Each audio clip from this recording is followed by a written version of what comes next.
I'm pleased to present to you all on AGU's Thriving Earth Exchange today. I am Natasha Udu-gama, a senior specialist with the team, and thank you to all of our colleagues at AGI for today's webinar and all of you for joining us. As senior specialist with Thriving Earth Exchange, I have experience with public-private partnerships to develop community early warning systems. This experience and expertise has lent to being able to develop partnerships with what we call community-facing partner organizations, those that launch and support collaborations between scientists and community leaders, and help them work together to use science, in our case, earth and space science, to advance community priorities. My colleagues and I apply our observations and lessons learned and those of our project teams to support other collaborations and feed that learning back into AGU and into other avenues like this webinar. Finally, I'm also Thriving Earth's lead on developing and implementing international community science projects. If you're into social media, feel free to tweet at Thriving Earth. So traditionally, we've had this idea in science called the loading dock of science, sort of handing science to those we think ought to hear and know about our science. And what this attitude has done is isolated science and has some real consequences. It has a public disconnect for science, a misunderstanding and even a suspicion of science, unused science or unusable science, a lack of progress on key important issues like climate change, whole communities who haven't had the opportunity to contribute to, benefit from, or participate in science, and declining financial support for science, and scientists who often feel ignored and are hungry to make some impact. So as Raj was mentioning, community science is this idea of scientists and communities doing science together to advance one or more community priorities. Doing science includes defining those questions, designing protocols, collecting and analyzing data, and using scientific knowledge in decision-making and planning. Communities are those of geography, interest, or practice. Thus, community science involves communities at every step of the process, from framing questions to developing methods to collecting and analyzing data, drawing those conclusions, applying the results to local impact, and sharing results and global reach. It expands the number of ways to be excellent at science, which welcomes people who have skills and experience that might not have been considered part of excellence in the past. This slide shows scientists and community leaders interacting at our annual project launch workshop at AGU's annual fall meeting, where a 4.5-hour workshop brings together groups, scientists and community groups to yield new project descriptions. So community science collaborates with communities who have been historically underserved by science and contributes to the capacity to use science. It's pretty self-explanatory. Equity means doing science that benefits all communities. It implies that those communities have a voice in setting scientific priorities. In the peer review system, diversity and equity reinforce each other positively. More people from a community increases the opportunity to include that community priorities are within a research agenda.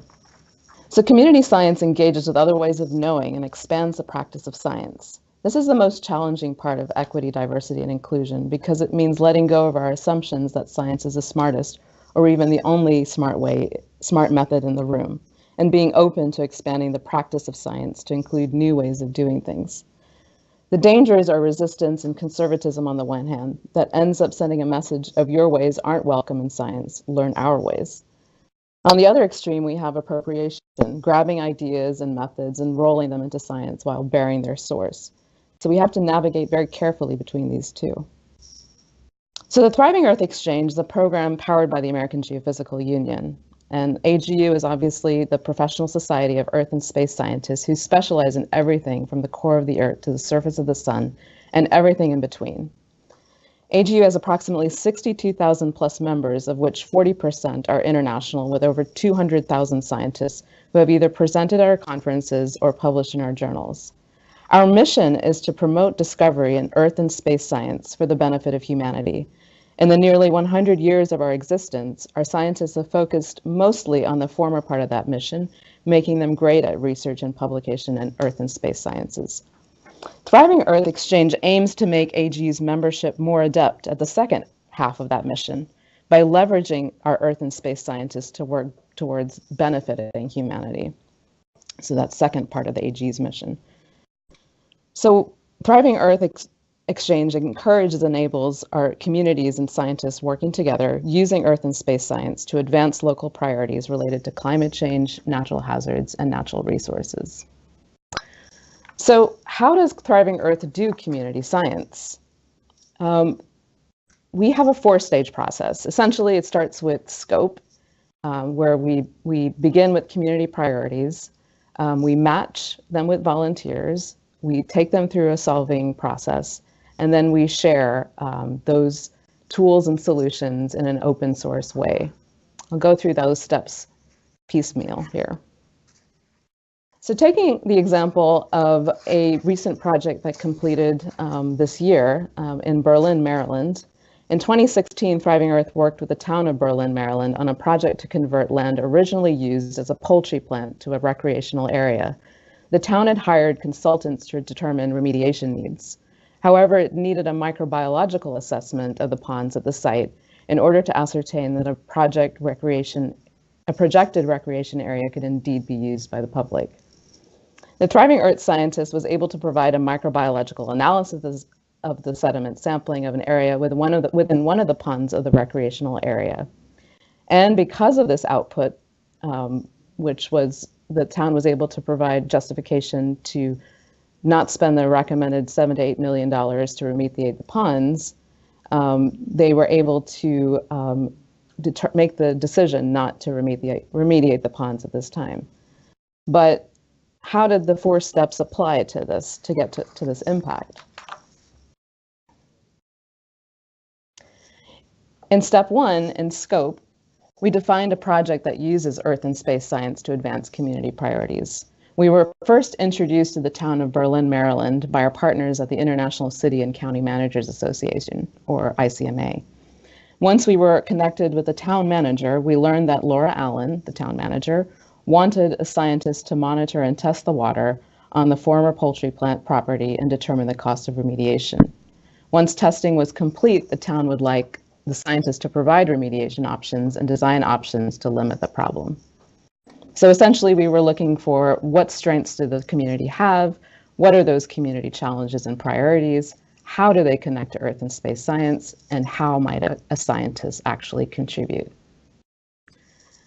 Then, once that project description was finalized, we started the process of recruiting a pro bono scientist to co-lead projects with a community leader.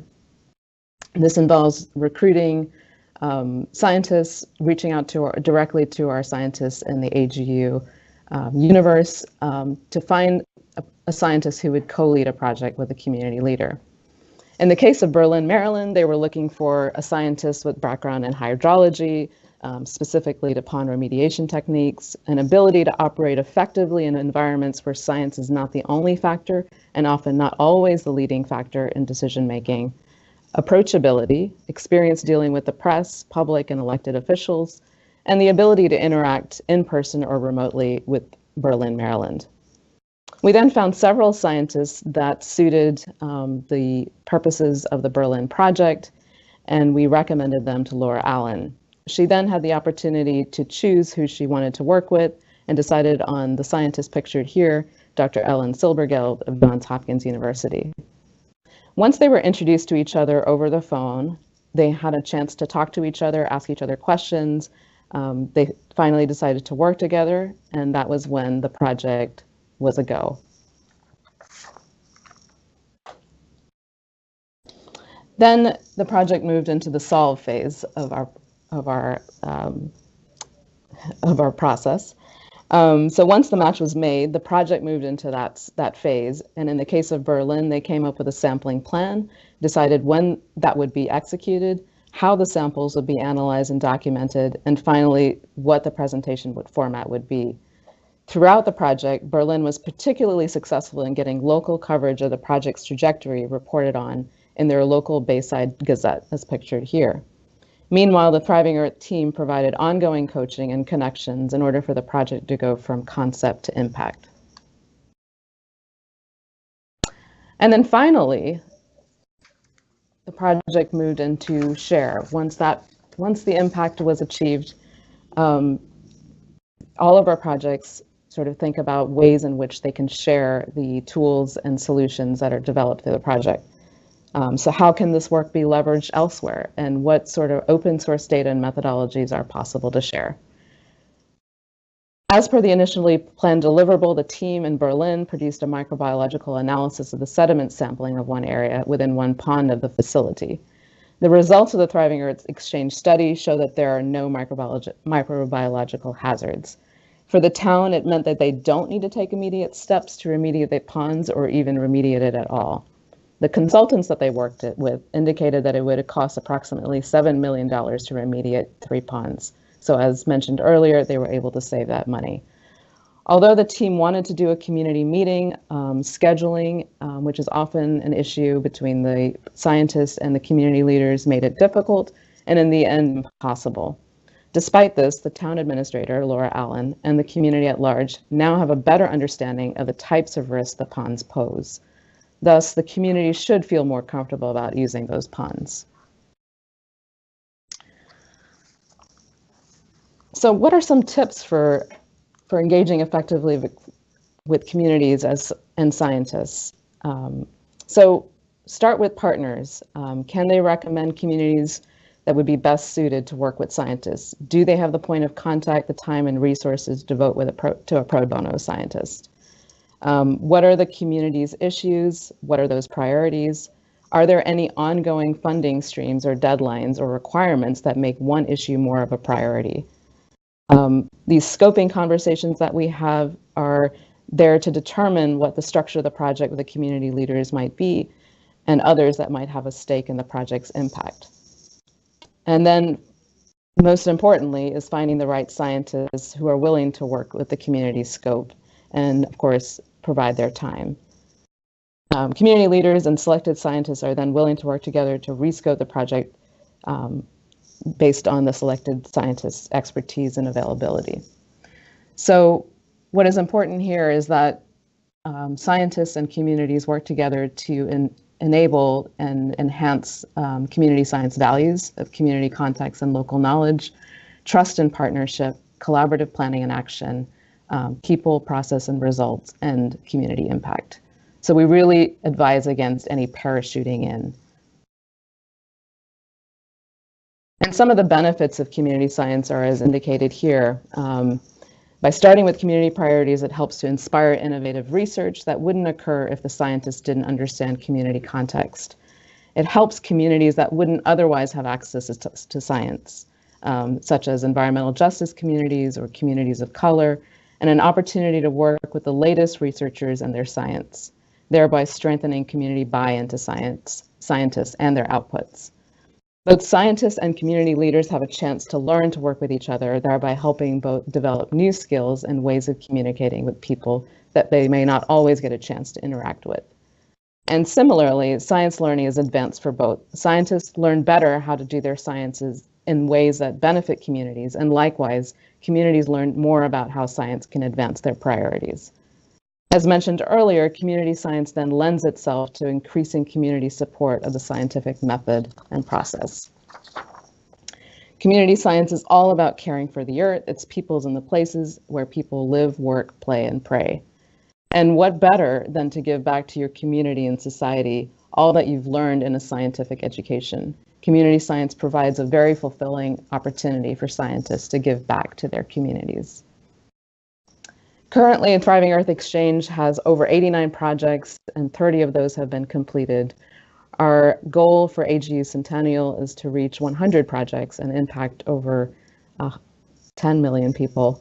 Right now, we are impacting over 12 million people in the 89 projects and 30 completed that we have ongoing. And this photo here shows all of our scientists and communities who attended last year's project launch workshop at AGU's fall meeting. And the maps basically show the diversity of projects, where they're located, et cetera. So finally, I just want to leave you with this, that if you are attending AGU's fall meeting in Washington, D.C. this year, we have a number of really cool and interesting events. A chance to interact with 8 different communities, 6 of them domestic and 2 of them international. If you are interested in networking and hearing some stories from many of our scientists and community leaders, do attend our reception, the Celebrating Community Science with Thriving Earth Exchange on Tuesday, December 11th. And feel free to attend any one of our skill development workshops during the week as indicated. And please go to our website to find out more about those opportunities. And finally, if you are ready and interested in collaborating with communities right now, we have several opportunities available from Bulacan Province in the Philippines to Staten Island, New York. Thank you very much.